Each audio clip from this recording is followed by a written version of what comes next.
আর আমি তো সব কিছুতে টিকেছি, রিটেন ভাইভাতে আমি উত্তীর্ণ হয়েছি। এরপরে ঘুষ দেওয়া লাগবে?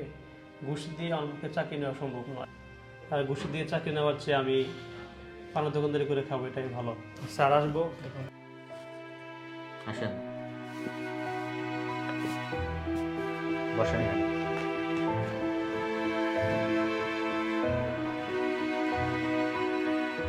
আপনার নাম কি? মাহাদি হাসান মুমিন স্যার। দেখি আপনার পেপারসটা।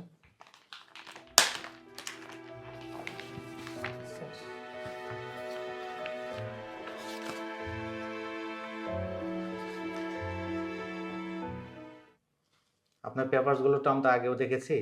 আমাদের ইন্টারভিউ বোর্ডে যারা সদস্য ছিলেন তাদের সবার সিদ্ধান্ত অনুযায়ী আপনাকে আমরা সিলেকশন করেছি। তো আপনি যদি আমাদের অফিসে জয়েন করতে চান সেক্ষেত্রে অফিসে কিছু প্রসিডিওর আছে, সেগুলোকে আপনি করতে পারবেন? স্যার কিভাবে করতে হবে সেগুলো? আচ্ছা, এই বিষয়ে আমাদের ম্যানেজার সাহেব আপনাকে সবকিছু বুঝিয়ে দিবে। আচ্ছা। আমি ম্যানেজারকে ডেকে দিচ্ছি। ম্যানেজার সাহেব, ম্যানেজার সাহেব। স্যার। আচ্ছা, উনি হচ্ছে মমিন সাহেব, উনি আমাদের ইন্টারভিউতে টিকেছে। এখন আমাদের অফিসে জয়েন করার জন্য যা যা করতে হবে প্রসিডিওরগুলো আপনি সুন্দর করে বুঝিয়ে দিবেন। ঠিক আছে। আপনি ওনার সাথে যান।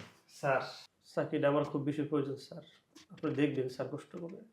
আচ্ছা, উনি যেভাবে বলে সেভাবে কাজ করলে চাকরি হয়ে যাবে, টেনশন করেন না। ঠিক আছে, যান ওনার সাথে যান। স্যার তোমাকে দায়িত্ব দিলেন, তো মূল বিষয় হচ্ছে টাকা নিয়ে আসছেন। ভাই আমার পক্ষে তো টাকা দেওয়া সম্ভব না, তাই তো টাকা আমার কাছে নেই। আর আমি তো সব কিছুতে টিকেছি, রিটেন ভাইভাতে আমি উত্তীর্ণ হয়েছি। এরপরে ঘুষ দেওয়া লাগবে? ঘুষ দিয়ে আমার পক্ষে চাকরি নেওয়া সম্ভব নয়। আর ঘুষ দিয়ে চাকরি নেওয়ার চেয়ে আমি পানের দোকানদারি করে খাবো, এটাই ভালো। এখন তো আমার কিছু করার নেই। তো ঠিক আছে, ভালো থাকবেন। আর আল্লাহ তাআলা দেখি কী করেন, তিনি তো রিজিকের মালিক। ভালো থাকবেন আপনারা। ধন্যবাদ।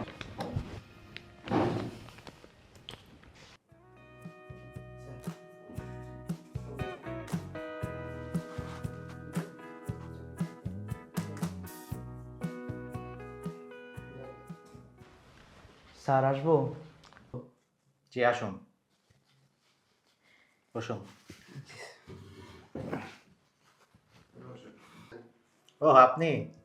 জি কেমন আছেন? জি ভালো আছি, আপনি ভালো আছেন? আপনার কি ম্যানেজারের সাথে কথা হয়েছে? জি ওই ব্যাপারটা হ্যাঁ কথা বলে নিয়েছি আমি, সব কিছু ওকে করে নিয়ে এসেছি।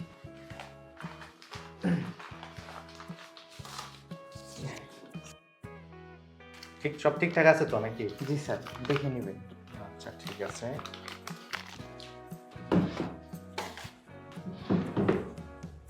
তাহলে আমি আমার ম্যানেজারকে বলে দিচ্ছি, আপনি তার কাছ থেকে অ্যাপয়েন্টমেন্ট লেটারটা নিয়ে যান এবং খুব তাড়াতাড়ি জয়েন করে ফেলেন। ম্যানেজার সাহেব, জি ওনার নিয়োগপত্রটা রেডি করে দেন এবং সব কিছু রেডি করে ওনাকে দিয়ে দেন। ঠিক আছে, তাহলে ওনার সাথে দিয়ে আপনি নিয়োগপত্রটা নিয়ে যান আর দ্রুত জয়েন করে ফেলেন। জি স্যার, জি স্যার, জি স্যার। Yes.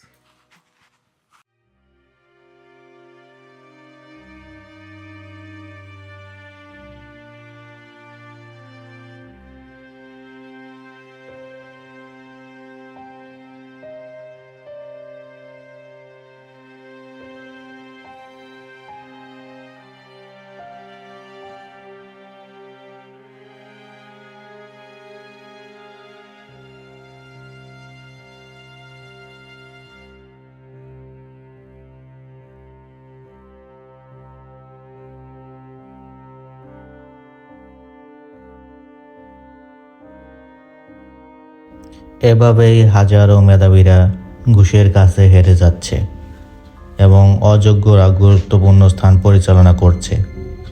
আর সেজন্যই বিশ্ব থেকে আমাদের দেশ পিছিয়ে আছে। আসুন আমরা সবাই মিলে ঘুষের বিরুদ্ধে প্রতিবাদ গড়ে তুলি।